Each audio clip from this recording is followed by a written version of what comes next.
Get this, adults with financial literacy skills have 82% more wealth than those who don't. From swimming lessons to piano classes, us parents invest in so many things to enrich our kids' lives. But are we investing in their future financial success? With Greenlight, you can teach your kids financial literacy skills like earning, saving, and investing. And this investment costs less than that after-school treat. Start prioritizing their financial education and future today with a risk-free trial at greenlight.com/Wondery. Greenlight.com/Wondery. Bombas makes the most comfortable socks, underwear, and T-shirts. Warning, Bombas are so absurdly comfortable you may throw out all your other clothes. Sorry, do we legally have to say that? No, this is just how I talk, and I really love my Bombas. They do feel that good. And they do good, too. One item purchased equals one item donated. To feel good and do good, go to bombas.com/Wondery and use code WONDERY for 20% off your first purchase. That's BOMBAS.com/Wondery and use code WONDERY at checkout. Forever change the way you sleep with the softest 100% organic cotton bedding from Boll & Branch. You'll fall asleep faster wrapped in the most luxurious comfort. You'll never sleep hot again with blankets, duvets, and sheets that feel breathable to sleep in. You'll experience pure comfort on night one and feel your bedding get softer with every wash. Take 20% off your first order during Boll & Branch's annual spring event at bollandbranch.com with code WONDERY20. Limited time only. Exclusions apply. See site for details. Absolutely. I'm thinking like, okay, it's heroin, and she and I had this long, crazy come to Jesus conversation where I was like, you can detox here. I'll take care of you. Like, I'll take you to treatment. Whatever you want to do, I will do it for you. Like, I don't want this for you. Like, you don't want this, baby. Like, come on. And she sat and she cried to me. Oh man. She said to me, and we had this like very deep conversation where it got really crazy because she was like, I don't want to be like my dad. I don't want to be just off and not around for Nova. And I mean, she sobbed. I don't want to be like my dad. I don't want Nova's memories to be me just not being there. I don't want that. That's Jennifer Santanello, the mother of Layla Santanello, a 20-year-old woman who went missing in Kingsport, Tennessee in June of 2023. This is the Silver Linings Handbook podcast. I'm Jason Blair.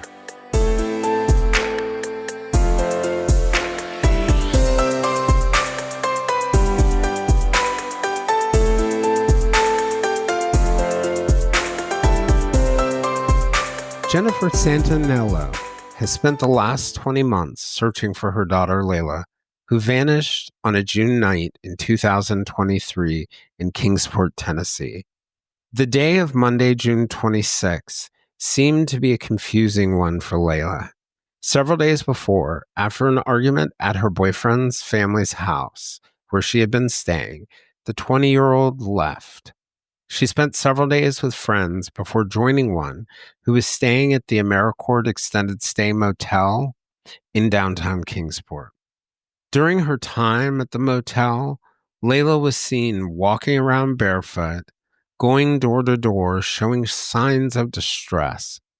One person described her as being paranoid. Another said that it was as if she was trying to hide in the shadows. Layla could not find her hotel room and went door to door to find her friend. When people asked if she needed help or if she wanted to borrow their phone, Layla declined their assistance. Eventually, hotel employees threatened to kick her out. Layla walked out into a field in the woods beyond the nearby tree line.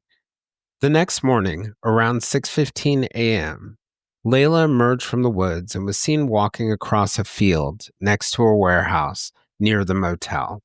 By the time Layla emerged from the woods, her parents had already reported her missing, and the police were actively looking for her and had even interviewed her boyfriend at his home at 2 a.m.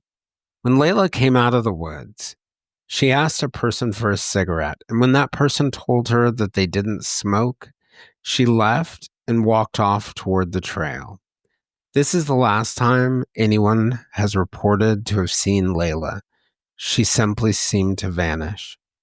3 days before Layla disappeared, her boyfriend, Michael David Thompson, who had been sharing a phone with her, messaged Jennifer using Layla's Facebook Messenger account to ask whether she knew if Layla was in jail or in the hospital. At another point, Thompson messaged Jennifer again, pressing her for information about where Layla was. Security footage would later show that Layla was in the area of the motel. In one message, Thompson writes, "You don't know the terrible things that could happen to her out on the streets." Jennifer later received a message that the police say came from Layla that simply said, "I'm okay." The next morning, they continued to message each other, and Layla explained that she had been with friends and that she didn't have a phone to call or text, so she had been borrowing other people's electronic devices. Jennifer wrote, "Okay, I love you." And Layla wrote back, "I love you so much more." That was the last time Jennifer heard from her. The next month, after the search for Layla was in full force, Jennifer began receiving messages from Layla's Cash App account asking for money in return for releasing Layla. Within days, the police executed a search warrant on Michael Thompson's home. By March of 2024, Thompson had been charged with identity theft, fraudulent use of a credit card, and extortion. But there have been no public announcements about progress in the case. Layla's loved ones described her as a vibrant and creative person, someone Jennifer once called a beautiful, bright light of the world, one who is also devoted to her 2-year-old daughter, Nova Grace. Layla had been struggling with loss, grief, substance abuse, and challenges in her relationship with her intimate partner that are not uncommon in the backgrounds of those who go missing. These are particularly common ailments in this part of the country where, like heroin and prescription opioids and alcohol before it, fentanyl has become a scourge. Her mother had recently applied to take temporary custody of Nova Grace. It's hard to describe this mountainous part of Appalachia in the northeast corner of Tennessee, along the state's border with Southwest Virginia and Western North Carolina. It's an area that's home to where the Cherokee settlers and colonial traders once lived, and more recently, to boom and bust cycles of manufacturing, transportation, chemical production, and coal mining industries. While coal mining dominates areas to the north of Virginia, Kingsport became a powerhouse for companies that innovated in creating ways to use the byproducts of coal for chemical production and molecular recycling technology. Kingsport is a place that has a violent crime rate that's one of the highest in the United States. Despite what's often said about urban areas in the United States, rural areas are often, in fact, more violent. 96% of the communities in the United States have less violent crime than Kingsport. It's in the top 9% in terms of drug-related crimes. Yet, it's also a place of natural beauty, one that a glimpse of gives you a good idea why people stay here.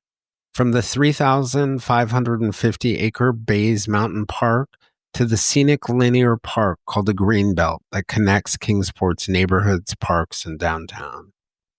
It was along the Greenbelt that investigators traced Layla's last steps in the final hours before she disappeared near the warehouse.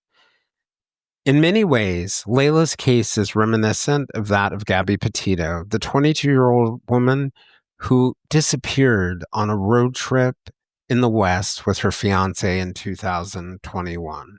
The pair were stopped by the police in Utah, and Gabby showed many of the same signs of distress that Layla later would. Gabby's boyfriend, who committed suicide, made a written confession to her murder. In other ways, it's similar to the disappearance of Maura Murray, the 21-year-old who went missing while driving in New Hampshire. A month after Maura's disappearance, a 17-year-old girl named Brianna Maitland vanished from a nearby location in Vermont. The two disappearances helped bring attention to each of the cases. Shortly after Layla disappeared, an 18-year-old woman named Hollylyn Snap disappeared from Kingsport. like the Maitlands and the Murrays, the Santiellos and the Snap families have bonded and combined efforts to help their loved ones. But there are also differences. Holly Lynn and Layla did not get the same attention. Gabby's parents talk about how the concept of missing white woman syndrome, the idea that true crime consumers, true crime creators, and the mainstream media focus more attention on women of this demographic, is a real thing. But the data suggests that it's more complex, that this attention is reserved most for white women who are considered conventionally attractive, who are young, and whose stories do not involve words like mental illness, substance abuse, homelessness, or poverty. For those people, even if you're white, even if you're a woman, and even if you're young and considered attractive, that attention may not come at all or is fleeting. There are no stories in the New York Times or appearances on Good Morning America. There's no Netflix documentary. Many of those things come together in Layla's case. Today, we're going to discuss Layla's case, what it tells us about the crisis in Appalachia and many other parts of the country, what it tells us about the media and public attention, what drives Jennifer to continue to bring her daughter home, and how, even if the media and the general public have not rallied to help find answers, how a community can. We're also going to discuss what you can do to help bring Layla home. In this first of 2 episodes, we discuss Layla, her life, and the prelude to her disappearance. In the second episode, we'll dive into the disappearance, the aftermath, and what Jennifer thinks can be learned from her situation and that of her daughter.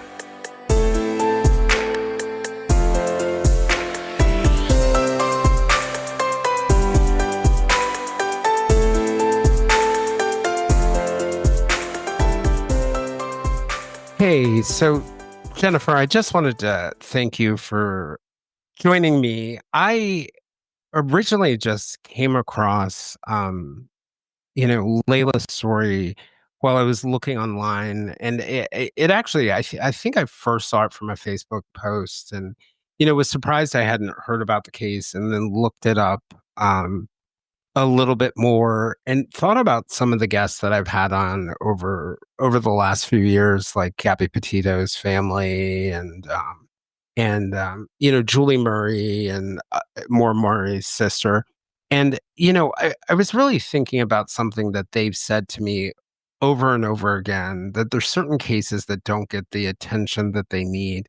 And I kept on reading and wondering for myself. And I wasn't even thinking about doing an episode, but I was just curious about the case and the situation. And, that I ended up donating to help you all before I even reached out to talk about it.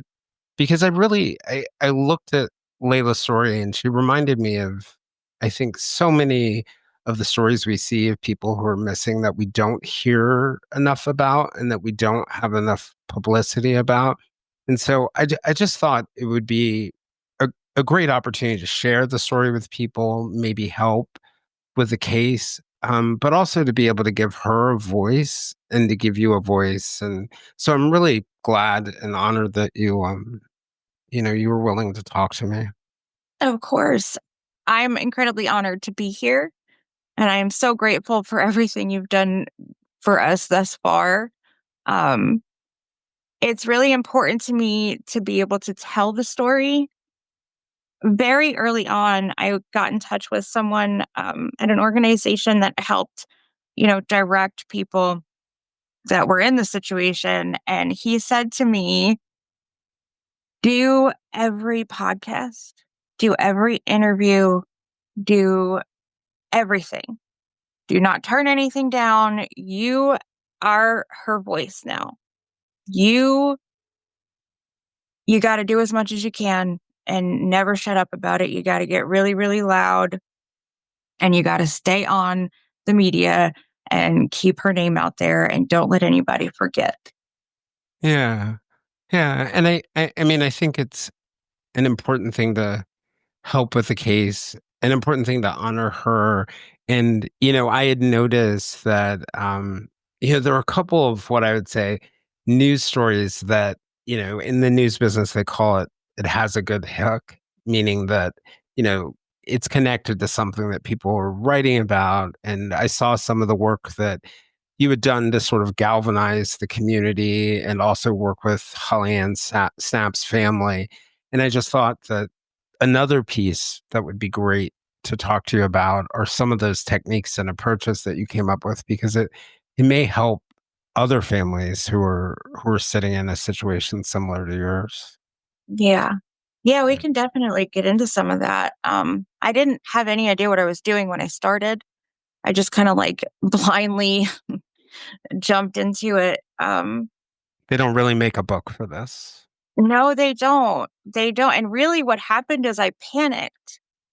I got about 5 or 6 weeks into the situation and it started to really dawn on me that something really bad was going on. And I just panicked. And I took to the internet and started making videos. And honestly, I was struggling as far as like Facebook and Instagram are concerned. TikTok is actually the app that really pushed her story. Um, Mm, and it really just blew it up. She was trending for the first few months. If not for that app, I probably wouldn't have gotten her anywhere, wow. honestly. Oh, that's awesome. That's Yeah. awesome. And I'm not I'm not a in front of the camera person. I'm a behind the camera person. I am a wind beneath your wings kind of person. I didn't want to do this. I didn't want to have to be the spokesperson for the situation, but it I had no choice. And it didn't seem to help much when other people tried to talk about Layla. People really wanted to hear it from me, Yeah. for whatever reason. And so here we are, and here I am. Yeah. Well, I mean, one of the things that's super clear, and I know I've read a number of stories, is that there were other people she was close with, but it seemed like she had one of the most, I think, the closest relationship with you. And one of the saddest things, I think, anytime anyone goes missing, and they end up in the news, there's coverage about them, but they have no voice. And you're the closest thing to a voice for her as one of the closest people to her. And, I think it's that ability, like the way that you've been able to articulate who she is in a way that I think people can connect. Um, you know, and it's not to say that you need to be able to connect to try and help with someone, but it really just helps anytime you find something about somebody relatable, helps you pay a little more attention, helps you put the energy in to get up on a Saturday morning to go help with a search, or when you feel connected. And I feel like you've done a great job of doing that. One of the things I wanted to just sort of do, because I think a lot of times we jump right into the case and what happened, but I think an important part of it is to sort of get a glimpse of who people were before they disappeared and not just focus on the moments that they vanished. So I Right. wanted I I remember this this thing you said. You called her a bright light who was devoted to her daughter. Um, and I'm just curious, what was she like as a kid and growing up, and what did she want to do with her life? What were her aspirations? Um, for starters, she was high energy. She had ADHD. She was diagnosed in the first grade with ADHD, and she actually ended up having to redo first grade because she struggled so much that year. And then later on, she was diagnosed with dyslexia. So she was this very vibrant, creative, amazing character. But she struggled terribly as far as like reading and reading comprehension. I took 2 years off to like get her into therapies off of work. I stopped working for a couple years because around the same time she was diagnosed, my son was diagnosed with developmental delays, and they both had like this crazy schedule of therapies and like all this stuff. And so she went to school, and then after school we did a butt ton of tutoring and flashcards, and I made up different games so that she could learn her sight words and all that crazy stuff, to get her back on task. And then once we got the school stuff sort of leveled out to where she was doing better, that's when she really started to shine. She loved art and drawing and painting and creating. She could make things out of clay that were just gorgeous. I still have some of her little clay figurines around the house. Um, she has an amazing voice, a very soulful, beautiful voice. She can sing. She can sing like no other. That's not a thing in our family. I think she gets that from her dad's side of the family. Um, and she could dance and she could act, and she did art camps and science camps, and like we always had to keep her busy because she did have like ADD, and she had to constantly be like moving and working and doing. Yes, and like having something to focus on and having something to look forward to and having something to do. And my mom especially helped to like fan the flames of that, and helped a lot because I was always at work and all the things. So thank God for my mother. Um, yeah, she did she did a play. She was in camp, like an acting camp, and she didn't she forgot all of her lines. So now she's up on stage and she completely like she blanks, right? Like she had an issue with retaining words on written word. Like she had a hard time with it. And so she gets up there and she completely blanks, but she ad-libbed her way through that scene in a way that like you had no idea she didn't know what she was doing. Like, Beauty of no being one in the creative. audience knew. And so when it was over, she came up to me and she was like, "Mom, I completely forgot everything I was supposed to say, and I didn't know what to do." And I was like, "What?" She was like, "Yeah, I just made all that stuff up." And I was You're like, none of us noticed. I said, "Well, we couldn't tell." It's so funny. So that entire story, as you were talking, I was thinking about how relatable it was to me. I was diagnosed when I was a kid with ADHD. It didn't end up being ADHD. It ended up being bipolar disorder, but it took a while to figure that out. And Yeah. I was diagnosed with dyslexia. I had a reading, writing, comprehension, learning disability. But the thing about it all right, and so I ended up becoming a writer, of course, because I'm a knucklehead and I'm gonna do the opposite of whatever someone tells me I can't do. But the cool thing about listening to what you were saying for me that I found most relatable, you were talking about that idea of like making the games and the cards to help her. I also had an unbelievably devoted mom. A devoted mom who is devoted to my success despite all the difficulties in retrospect, now that I'm older in retrospect. And I'm so grateful for that. And it sounds like you did everything you could to help her thrive and tap into that creativity and tap into those good things. It sounds like that part was a success story. Yeah, well, I did until I didn't. And so that's where the story sort of takes a turn. Around 8 or 9 years old, the man that I was with, my son's dad, who also helped me to raise Layla and raise Layla as his own, he and I split up.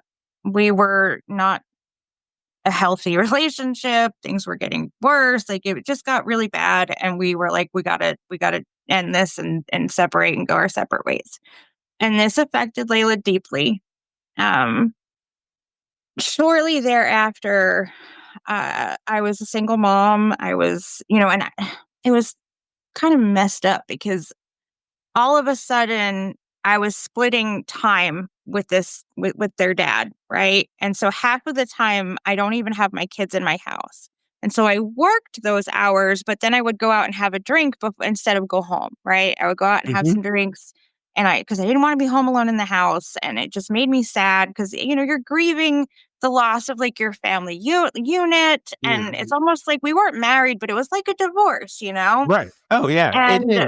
I mean, it is though, right? We put the label of marriage on when people have a ceremony, but in the reality is, especially for kids, right? How yeah, quickly kids bond to people. It is apparent. Um, you know, yeah. yeah, I get that. And so also like I had a lot of bad influences around that time and I started using prescription pills Mhm. in ways that I shouldn't have been using them. And it snowballed. Like I was a functioning addict until I wasn't. Yeah. And that Yeah. like it went on like functioning for like 2 or 3 years. And that fourth year went completely sideways and I was no longer functioning. And I ended up in a rehab and having to get myself cleaned up and do all the things. So during this 4 years, Layla's biological father sort of wasn't around and wasn't a part of her life during that time either. So, like, I was physically there, but I was not emotionally there for her when she needed me. And, Mhm. it wasn't until, and it gets worse because, like, I did get into rehab. I did start recovery. I did start working towards bettering myself and fixing the problems that landed me there in the first place and all the things. Um, and she resisted. She started to what's the word I'm looking for? Rebel. Are you feeling stuck in your career or lacking employment at the moment? Experiencing symptoms of job dissatisfaction? You might be suffering from a common condition known as career stagnation. But don't worry, there's a solution. Monster.com. Monster.com offers a comprehensive suite of career-boosting tools designed just for you. Our free resume review and AI interview prep tool will help you stand out from the crowd. Need more guidance? Dive into our career advice articles for expert tips and insights. And don't forget to check out our salary tools to ensure you're getting paid what you're worth. Side effects may include a new job, increased confidence, and a brighter future. Consult Monster.com today and take the first step towards your new career. Ready for your next job opportunity? Visit Monster.com now. Like hardcore rebel. Like here I was trying to get my stuff together so that I could come back around and be there for her, and she's pushing against me. Like she's just pissed at me. Yeah, And and I think that's like a common thing I see, like when somebody has a kid around that age and they're in recovery and they start to turn it together. It's almost like when you're struggling, your kid kind of holds it in yeah. as you're a mess. And then once you start to get better, all that pin up Yep. frustration, resentment, all that stuff. So like I think like when I've sat in AA meetings, it feels like a very common story for me to hear of as the parent gets better, all the other um all the other things start bursting out of the kid. And like in psychology, you see the same thing. Like if an older child is struggling, as soon as the older child starts to get better, the younger child will start acting out with all the Yeah. things that were pent up. So I think that's like a normal part of the cycle. But you were saying, I'm sorry. It's okay. It was rough. It was really hard on the both of us, most definitely. And I had her in therapy, and I like every possible um resource that I could utilize, I was utilizing. She did end up on probation, like juvenile probation for a little while. She did end up How did that happen? How did she I end up think it getting was pot related the first time. Mhm. Like I still like I always think back, I remember the second time, I think both times were marijuana related. Mm. What was that? What do you think the impact of that whole time period was on her? Like, what kind of change did you see over that time? Um, she grew up a bit. by the time she came home, she did understand that myself and my mom weren't going to take her crap. Like, we weren't just going to let her run amok the way that she wanted to. But it's, honestly, I feel like it did more harm than good in the How long so? run. How so? It was traumatizing. It just wasn't the whole thing. It wasn't a healthy environment for a child. Like, here you are, you're a parent, you're at your wit's end, you cannot break through to your child mentally, and you have nowhere else to turn. And the supports that are supposedly in place, DCS caseworkers and probation officers and these people who swear that they want your kid to succeed, and they're like, Mhm. "Well, do this." And Layla had it in her mind that I sent her away because I didn't want to deal with her, and that was the farthest thing from the truth. Mm. So it You sort of know?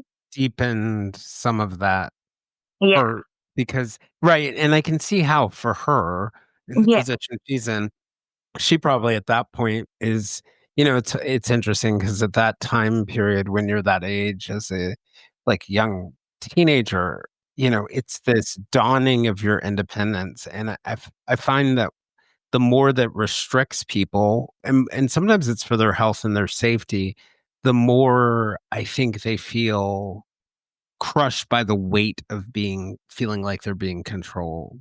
Oh, and it was bad for her. Yeah. She wanted to be an adult when she was 5, okay? Like, I'm Especially not right, kidding. especially Like, a little fireball creative oh, yes. ADHD kid being put She in she confinement. wanted to be an adult and be able to eat ice cream at midnight and, like, do whatever she wanted. Do you She wanted to be an adult so early. As soon as she figured out what that meant, that's what she wanted. do you think that was some of it? Like her personality, her ADHD, her creativity, it just made it really hard for her to follow the rules? Yes, 100% yes. Oh. And I struggled when I was a kid, I was a big stickler for the rules. I had a rebellious phase as a teenager and all that fun stuff, but, like, when I was younger, I was very, like, I was mild and I followed the rule, and so I had the hardest time understanding her. I wanted to understand her so badly, and I had a hard time wrapping my head around the things that she desired and the things that she wanted to do, and I still struggle. I still do. Mhm. She was doing really, really well. Um, I was really proud of her. Like, she was maturing and just, like, getting her crap together, and it was really beautiful, and then it was like, "Okay, I am pregnant," and, she put in for housing. She wanted to now she's 18 and she's pregnant, so she wants out of the house. She wants to and I remember being so nervous. Like, "Please," like, I didn't want her to go. I was like, "Please don't go, like, you're having a baby, we can help you," and nope, she was out. Bye. The Bye, little adult Felicia. said bye. Right, right, right. Right. Yep, and Mm. a few months later, they had a apartment ready for her, and she moved on in, and we all helped her furnish it and get it ready and all that fun stuff. I threw her baby shower. Well, There's something really beautiful about that. I know it's scary for a mom, but there's something really beautiful about that fierce independence, right? Like, "Mom, I'm gonna yes. do this on my own." Right? Yes. And Layla, she thrived and she flourished when she was pregnant. And then Nova Grace was born. And Layla took her straight home from the hospital, like, whatever. And the next day, we had a doctor's appointment because the baby has to see the pediatrician, like, within 24 hours of leaving the hospital. And so we took Nova Grace to the pediatrician, and she was jaundiced. And the doctor was like, "Okay, you gotta wake her up for feedings, feed her every 3 hours," and, like, we had this strict schedule, and she had to drink so much, and Layla Mhm. was nursing, um, and she looked at me and she was like, "Okay, all right, mom, I'm gonna come and stay with you." And I was like, "Bet, let's do this." Because, it's a lot on a new mom who's Yep, healing and yep. she'd be exhausted all by herself. So we took shifts, and She moved on in here with us for like the first 6 weeks, and I'm so grateful for the time that I had with her. Yeah. She did so good.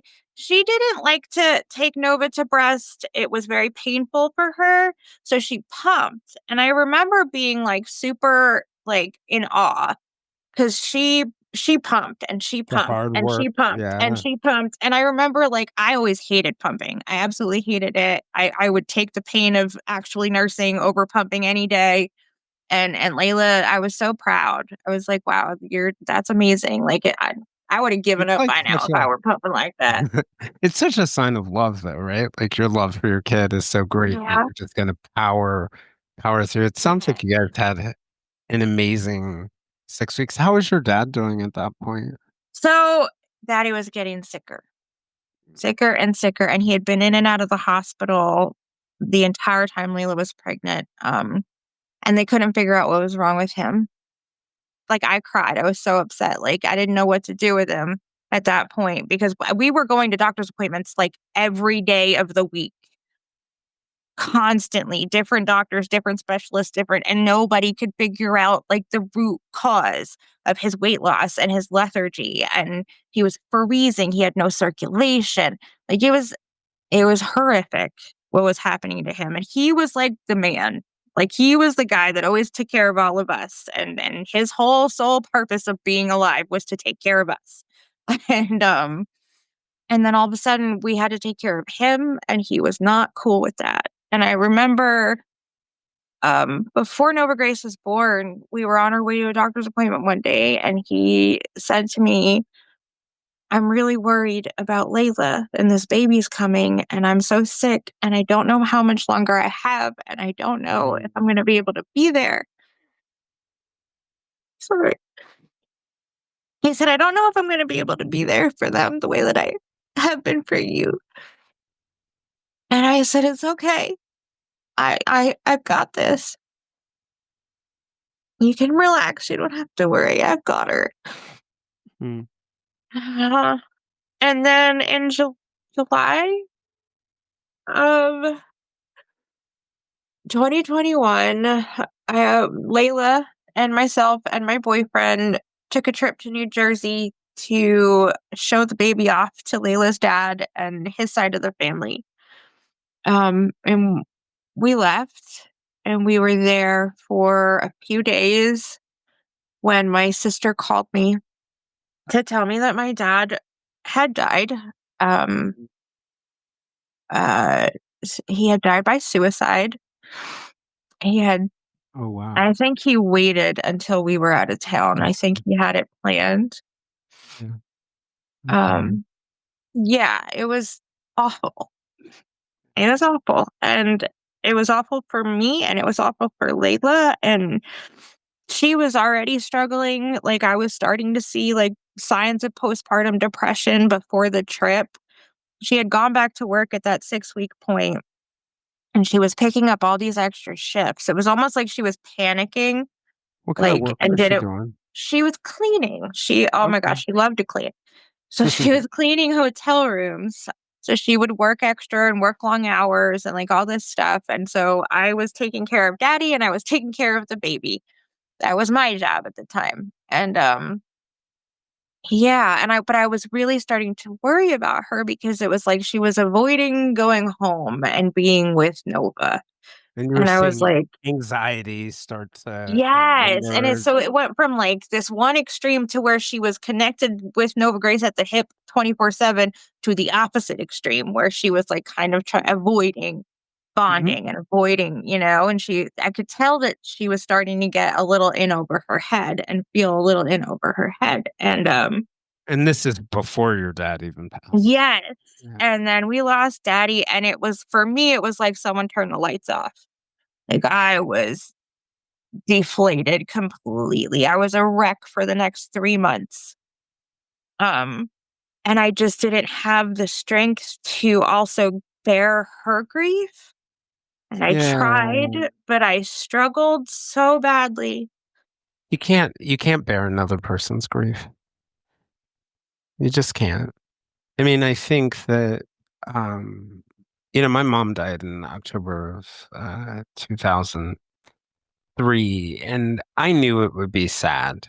Yeah. She had been sick on and off and had gotten better, and then just took a really downward turn in the last few months. And I knew I would be sad, but I never imagined the level of loneliness that's involved in losing Yeah. a parent.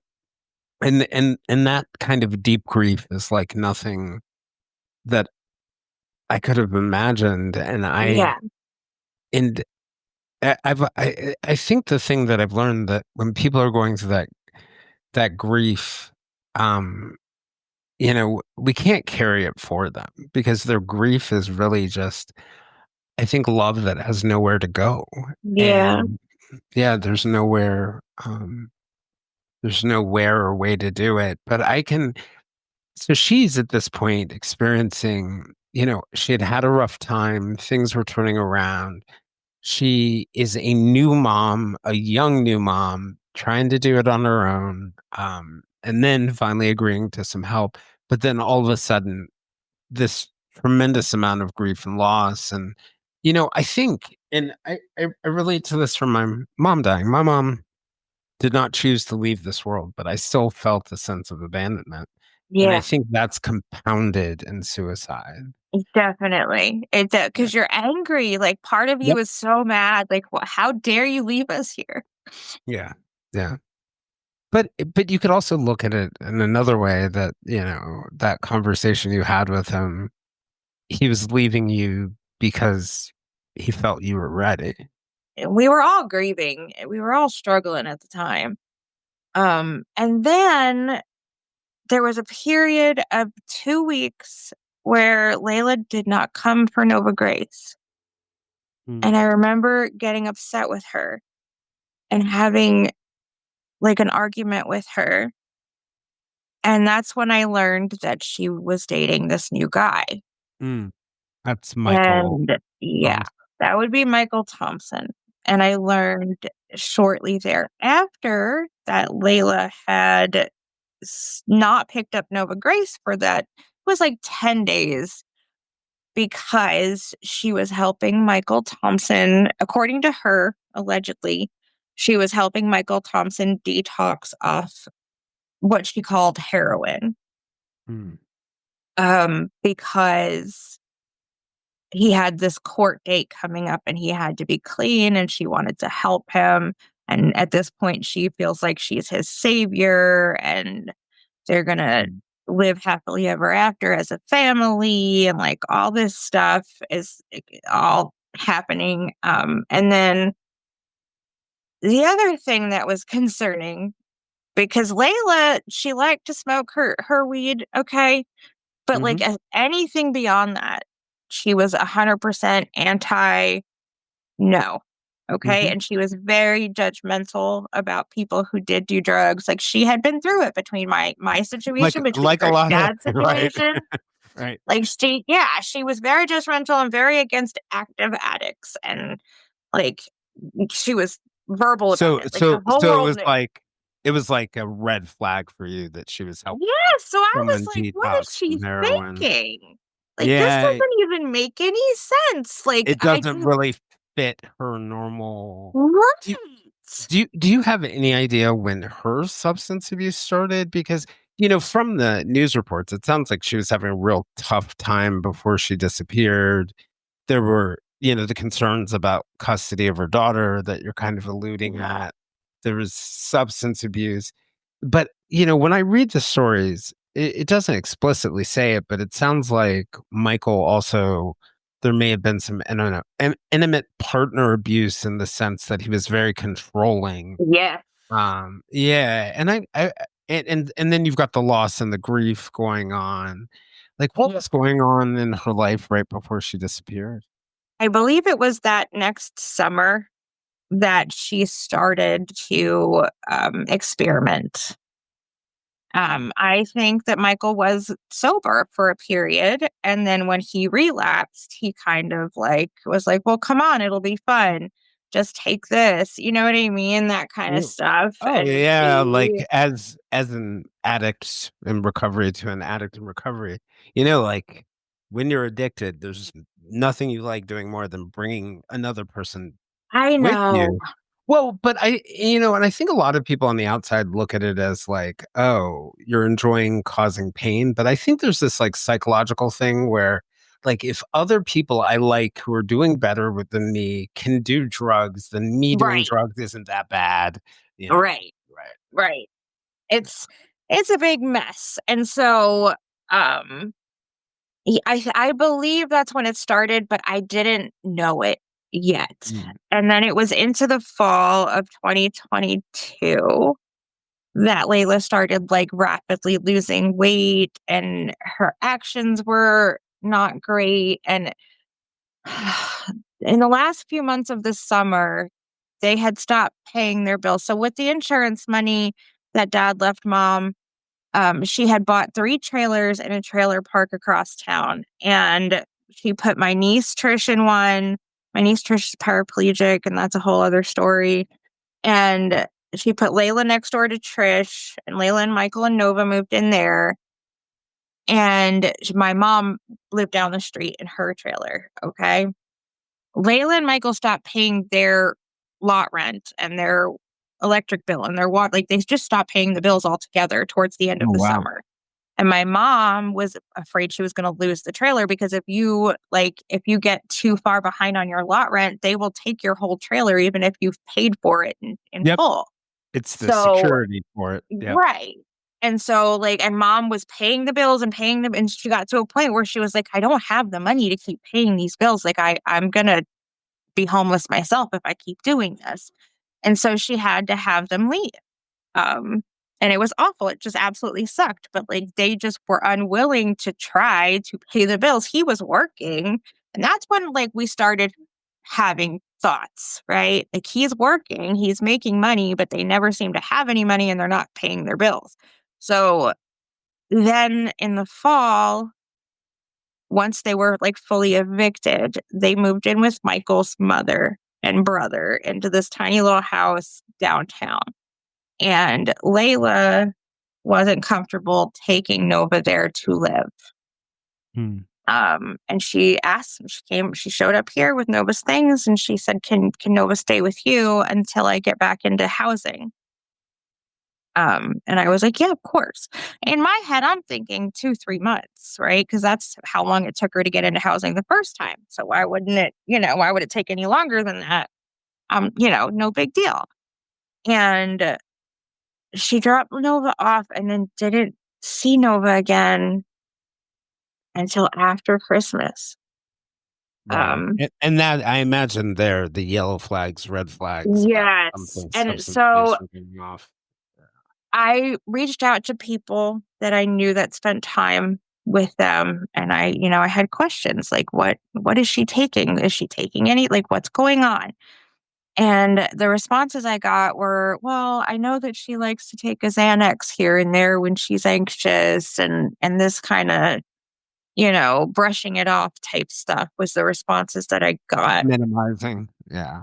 And then in February of 2023, Michael got arrested for um, paraphernalia and maybe casual exchange. Like he had a small amount of drugs on him and he had paraphernalia. And he was arrested. He was booked into the jail. He had to be bonded out. Layla was kicked out of Michael's mother's house because they blamed her for his arrest. She wasn't even with him. He left the house and left her with the Wi-Fi phone, and he had her phone to contact her if he needed to. So they take her phone in as evidence, and she never got it back. It was just the weirdest Something was thing. wrong. Like, yes, there's Was just so many wrong. things not right.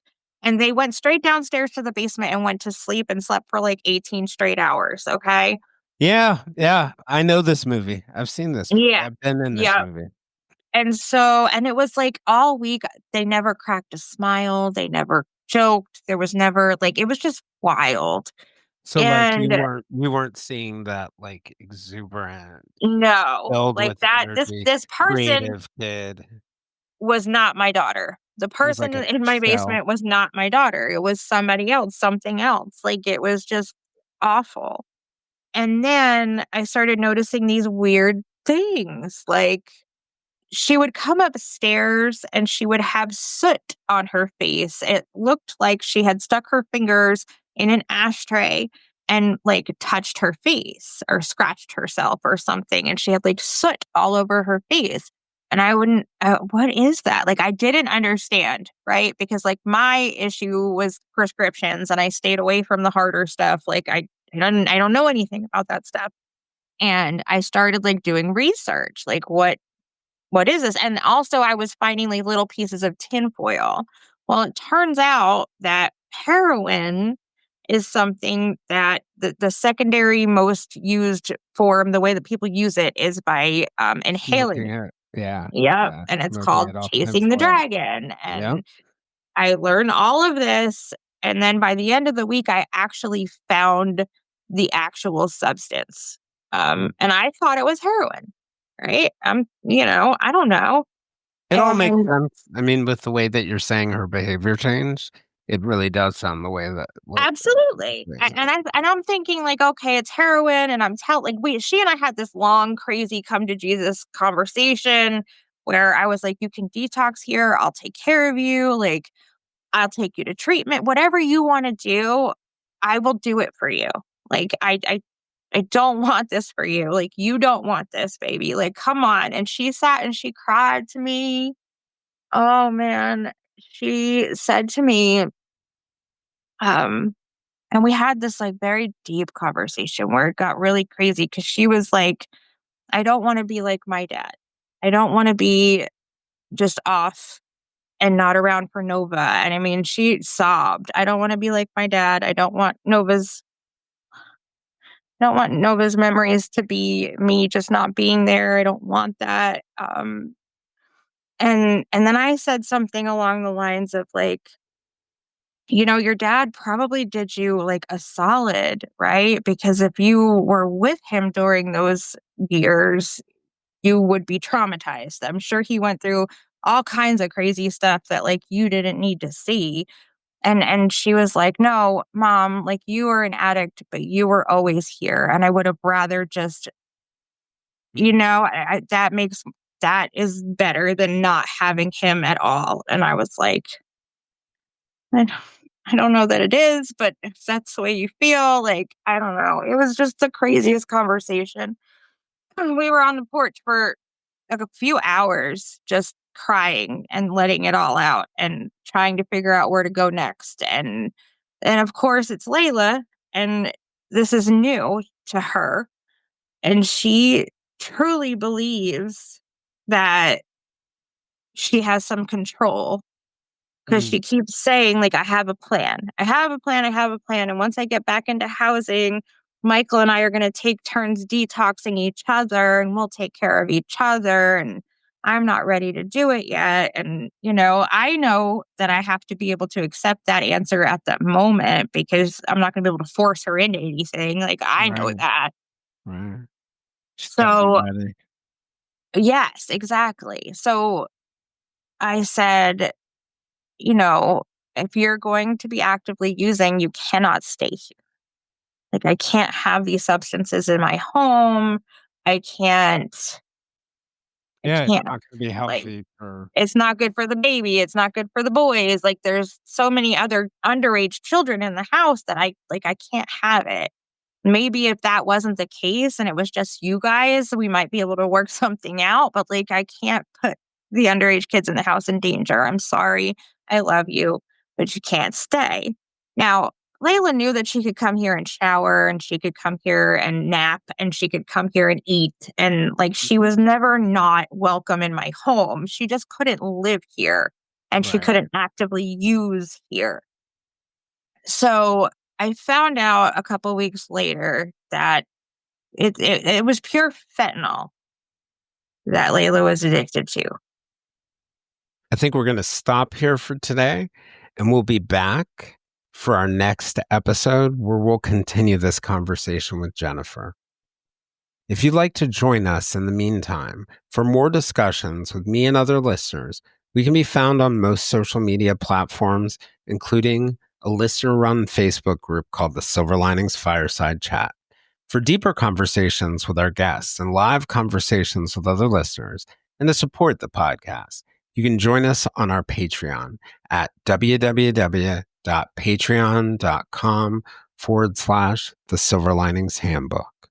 I'm Jason Blair, and this is the Silver Linings Handbook podcast. We'll see you all in a few days.